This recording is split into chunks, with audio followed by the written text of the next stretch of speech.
Assalamualaikum warahmatullahi wabarakatuh. Waalaikumsalam warahmatullahi Jumpa lagi wabarakatuh. dengan kami di channel resmi milik Imam Sidoarjo, channel keren Kamera Kamera Pesantren. Pesantren. Diskusi ilmiah yang membahas masalah-masalah yang sedang ramai diperbincangkan dan tentunya berdasarkan referensi-referensi yang konkret dan terpercaya yang bersumber dari kitab-kitab yang menjadi ciri khas pondok pesantren. Cukup dalu Gus Wasil, Gus Faiz. Malam ini pembahasan yang sedang FYP adalah tentang pernikahan, permantuan, dan khitbah atau lamar. Tapi yang menarik ini Gus, ada beberapa penanya di channel kita Gus, bagaimana hukumnya membatalkan khitbah atau membatalkan lamaran. Lamaran yang sudah dipersiapkan oleh kedua belah pihak, mulai waktunya, kemudian pembicaraannya, dan lain sebagainya. Bahkan tanggalnya biasa. Bahkan tanggalnya pun sudah ditentukan, Gus. Sehingga tiba-tiba secara sepihak meminta untuk membatalkan lamaran tersebut. Bagaimana, Pak Is, kalau menanggapi? Oke, terima kasih. Memang ini agak berat juga ya.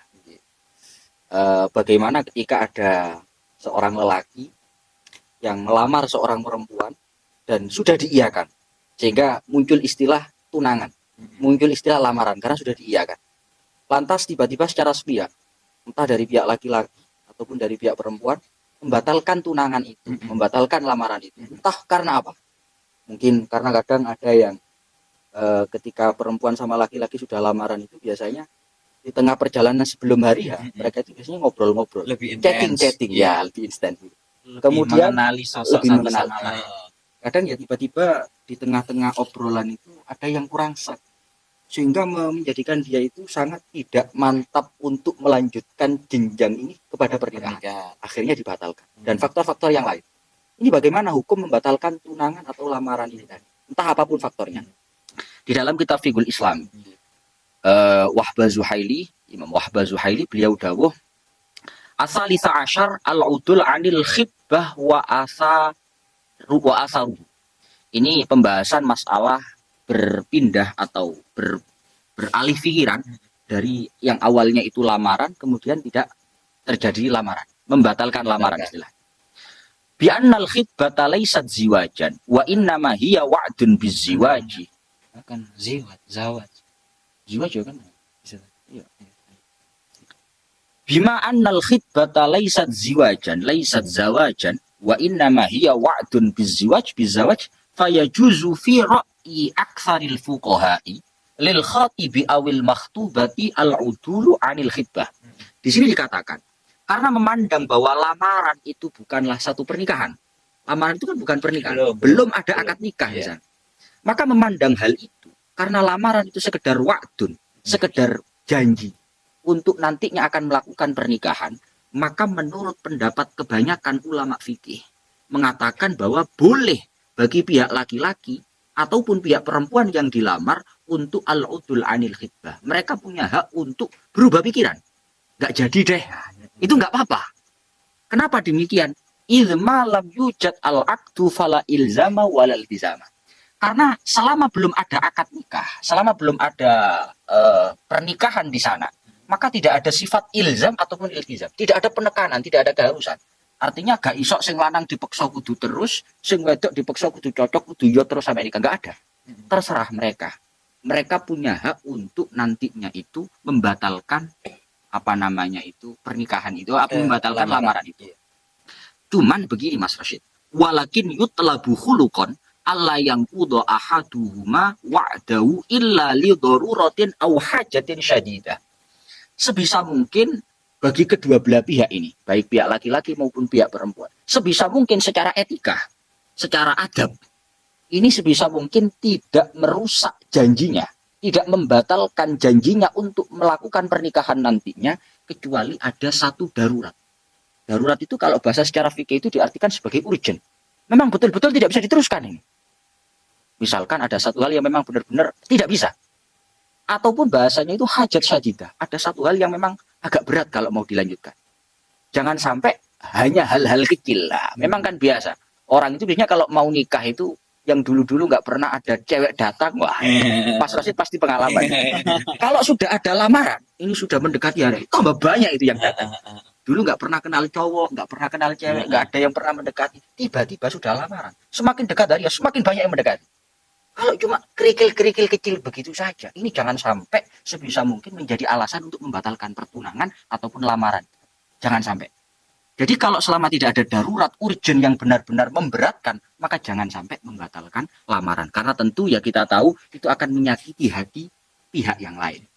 Di sini dikatakan mura'atan li hurmatil buyut wa karomatil fatati. Kenapa kok sebisa mungkin tidak membatalkan lamaran? Karena untuk menjaga kehormatan rumah.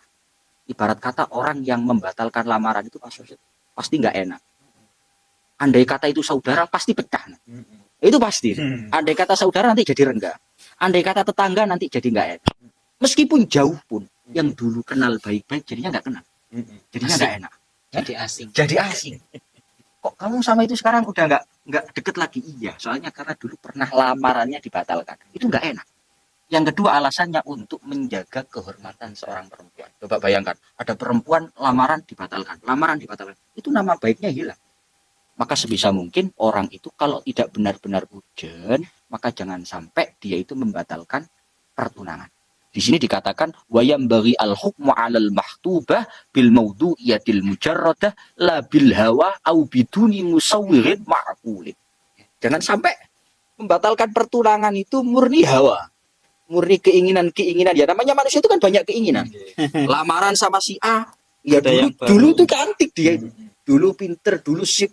Kok ternyata ada yang lebih sip. Kok ternyata ada yang lebih cantik ini baru. Ya kalau nuruti begitu selamanya akan dibatalkan. Karena ya di atas langit masih ada langit nanti. Maka kalau sekedar keinginan-keinginan belaka semacam itu, jangan sampai itu jadi alasan nanti membatalkan adanya pertunangan. Jangan sampai benar-benar urgent, keberatan yang memang masuk akal. Bahasanya di sini musawwirin ma'qul. Jangan sampai alasan yang tidak masuk akal itu dijadikan sebagai alasan membatalkan pertunangan. Jangan. Kalau memang alasannya itu masuk akal, memang memberatkan, sangat tidak bisa dilanjutkan, maka silahkan. Contohnya, semisal ternyata ada budi pekerti yang kurang baik dari salah satunya terkuak setelah lamaran, semisal seperti maka ya boleh saja. Atau mungkin ya orang tua dari si perempuan ini menyangka yang laki-laki ini misalkan pinter. Kok ternyata pinter. Ya? Kok ternyata pinter, harusnya digoleki sing pinter. Yang dicari ini yang pinter yang nanti bisa mendidik misalkan. Itu seperti itu. Ketika lamaran itu digagalkan, bagaimana status gawannya? Gawan itu istilah Sidoarjonya itu apa ya? Bingkisan. Bingkisan ada yang berupa barang, ada yang berupa makanan. Yang barang itu biasanya cincin atau kalung, baju, mulai dari atas sampai bawah dan beberapa makanan. Dan itu sudah dipersiapkan yang sangat matang. Kalau dibatalkan, bagaimana itu Mas Wasil? Iya. Perihal gawan-gawan atau pemberian daripada pihak laki-laki yang melamar yang diberikan kepada pihak perempuan yang dilamar. Itu ketika lamarannya itu digagalkan. Itu bagaimana? Itu sudah dijelaskan oleh Syekh Imam Ibnu Hajar dalam kitab Fatawil Fiqhiyah Kubrahnya. Beliau tahu seperti ini. Wa su'ila aman khotaba imra'atan wa ajabuhu fa'atahum syai'an minal mal yusamma al-jihaza. Fahal tamliku al-makhtubah aulah bayyinu lana dalik. Pertanyaannya sama persis dengan yang ditanyakan oleh Pak Rosid tadi. Jawabannya beliau adalah fa'ajaba bi annal ibrata bi niyatil khatib ad-dafi. Dalam urusan gawan-gawan yang diberikan oleh pihak laki-laki yang melamar, yang diberikan kepada pihak perempuan yang dilamar, itu semua ketika lamarannya digagalkan, itu tergantung pada niatnya pihak laki-laki yang memberi. Itu bagaimana? Maksudnya bagaimana? Kejelasan niatnya. Di sini dijelaskan fa in dafa'a bi niyatil hadiyah malakatu al-makhtubah. Kalau niatnya dia memberikan pihak laki-laki yang melamar ini, tujuannya memberikan cuma murni sebagai hadiah, tanpa ada embel-embel untuk apa, murni hadiah tok, sebagai murni hadiah. Maka kalau seperti itu sudah dimiliki oleh pihak perempuan yang melamar. Sehingga kalau sudah dimiliki, walaupun lamarannya gagal, itu tidak wajib untuk dikembalikan. Satu, kalau memang tujuannya cuma sekedar hadiah, pemberian yang tanpa ada embel-embelnya. Satu. Yang nomor dua, au biniyati hisbanihi minal mahri khusibamin. Atau tujuannya itu adalah diberikannya gawan-gawan itu tadi untuk dimasukkan di dalam mahar. Kalau tujuannya seperti itu, ya berarti wajib dimasukkan kepada mahar. Andaikan ini goal, ya, andaikan ini goal tidak dibatalkan, ya berarti nanti ini dimasukkan di dalam mahar. Kalau nggak jadi, ya berarti wajib dikembalikan karena kan tujuannya mau dimasukkan di dalam mahar dan bukan hadiah. Itu dua. Atau tujuannya lagi, ada tujuan yang lainnya. Wa ingka namin ghairi jinsihi, walaupun bukan termasuk jenisnya mahar itu tadi. Au biniyatir ruju'i bihi 'alaiha idza lam yahsul zawajun. Au lam yakun lahu niyatun lam tamlikhu wa yarji'u bihi 'alaiha. Atau tujuannya adalah ada niatan kalau sampai lamarannya ini enggak jadi, gagal, niscaya nanti akan saya tarik. Akan saya minta kembali karena tujuannya itu cuma untuk atas dasar lamaran. Naleni tok gitu. Nah, naleni tok biasanya kalau cincin gitu semisal ya, itu diberikan atas nama lamaran. Maka kalau tujuannya itu atas dasarnya cuma lamaran pemberiannya itu tadi, maka kalau seperti itu belum bisa dimiliki oleh pihak perempuan yang dilamar, sehingga kalau lamarannya itu digagalkan maka wajib untuk mengembalikan. Bahkan kalau di dalam kitab fikih Islamnya sekalipun nanti itu sudah rusak. Contoh mawon semisal makanan, semisal mawon nih. Makanan itu wis entek. Itu wajib dikembalikan kecuali kalau dari pihaknya itu sudah merelakan. Kan kebiasaannya kalau makanan pasti direlakan, nggak mungkin. Ya, jangan ambil contoh makanan. Betul, itu cuma sekedar contoh mawon. Terkadang bahkan cincin pun biasanya kayak cincin emas itu ya, baik itu nanti berapa gram, itu ada kok sebagian yang itu merelakan. Jadi memang tujuannya dari awal itu untuk lamar. Kadang juga nggak merelakan, izin tapi jaluk. Nah, jangan sampai seperti itu. Jadi kesimpulannya adalah perihal itu nanti wajib dikembalikan atau tidaknya melihat daripada tujuannya orang yang memberi. Seperti itu. Oke, mantap Gus. Faiz, tolong berikan nasihat Gus untuk netizen atau masyarakat yang ya sedang menjalani lamaran. Biasanya mendekati pernikahan itu godaan-godaan semakin mencuat, ada yang ujuk-ujuk, ada lamaran sudah kesepakatan lamaran, di satu sisi ganti hari menjelang pernikahan ada yang melamar dengan wajah atau dengan kapasitas yang lebih spesial dari sebelumnya, lebih mapan. Mas Faiz, tolong diberikan nasihatnya Mas. Oke. Ini memang Fenomenal banget. Ya fenomenal, dan itu manusia. Sekarang coba lah Mas Rosid, misalkan habis lamaran sama cewek, habis itu ada lagi yang lebih istimewa, cantiknya lebih istimewa, segi dunianya lebih istimewa, agamanya lebih istimewa. Atau perempuan sudah dilamar laki-laki, kemudian ada laki-laki yang melamar, gantengnya lebih, hartanya lebih, di atas lah, pinternya lebih. Itu kalau tidak didasari dengan agama, tebal itu yang pertama. Itu pasti putus. Ini bagaimana hukumnya? Ternyata di dalam fikih, pertama sebelum ke referensi fikihnya, dalam satu hadis, ini untuk laki-laki ya. Dalam satu hadis riwayatnya Imam Ahmad, ada satu dawuh mengatakan la yabi ahadukum ala bai'i akhihi wa la yakhtub ala khitbati akhihi. Jangan sampai salah satu dari kalian, laki-laki ini nasihat untuk para laki-laki. Jangan sampai salah satu dari kalian melakukan khitbah, melamar seorang perempuan yang sudah dilamar oleh orang lain. Jadi kalau bocah wedok wis dilamar, ini jangan sampai ada laki-laki lain yang melamar dia. Ini larangan dari Rasulullah. Ini pembicaraan ini untuk laki-laki. Tentunya setelah diterima lah. Nah, ini tentu dengan catatan ada laki-laki melamar seorang perempuan sudah diiyakan, sudah diterima, terus ditampani.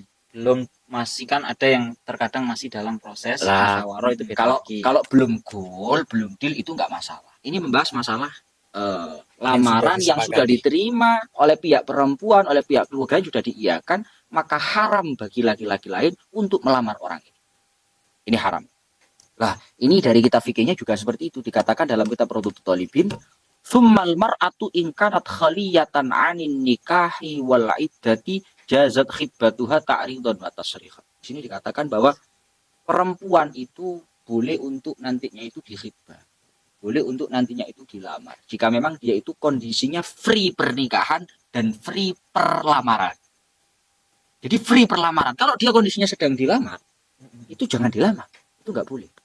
Jadi maka perempuannya sendiri juga harus sadar, laki-laki lain juga harus sadar. Artinya begini Mas Rosyid, kadang itu yang masalah itu bukan laki-lakinya tapi perempuannya sendiri. Memang dia itu sudah dilamar sama laki-laki, tapi dia itu masih seakan-akan dia itu free. Wah, masih sana sini. Ada cowok itu dideketin seakan-akan dia itu nggak punya cowok yang sedang melamar dia. Ini larang. Jangan sampai. Jadi masing-masing ya Mas Rosyid. Laki-laki jangan melamar perempuan yang sudah dilamar, sudah deal dilamar. Perempuan juga begitu, kalau dia sudah dilamar jangan sampai membuka ruang untuk didekati apalagi sampai dilamar sampai oleh laki-laki yang lain. Itu seperti itu. Sehingga kalau memang istilahnya dari pihak perempuan itu masih mau menseleksi, itu jangan bilang iya ke pihak yang pertama, melamar yang pertama. Jangan bilang iya kalau tujuannya itu seleksi, jangan bilang iya. Saya musyawarahkan dulu. Itu seperti itu. Sebaiknya seperti itu ya. Nggih, kalau kalau niatnya dari pihak perempuan loh, nggih. Keluarga perempuan itu niatnya seleksi, jangan mengiyakan terhadap orang yang melamar pertama. Tapi kalau tujuannya sudah memang cocok dari awal untuk yang pertama, ya wis diiyakan. Itu Tante. Cukup ya, Mas. Pemirsa channel keren, kamera pesantren dimanapun Anda berada. Tonton terus channel kami dengan mengirimkan pertanyaan-pertanyaan di kolom komentar. Dari saya, wallahul muwaffiq ila aqwamit thoriq. Wassalamualaikum warahmatullahi wabarakatuh. Waalaikumsalam. Waalaikumsalam.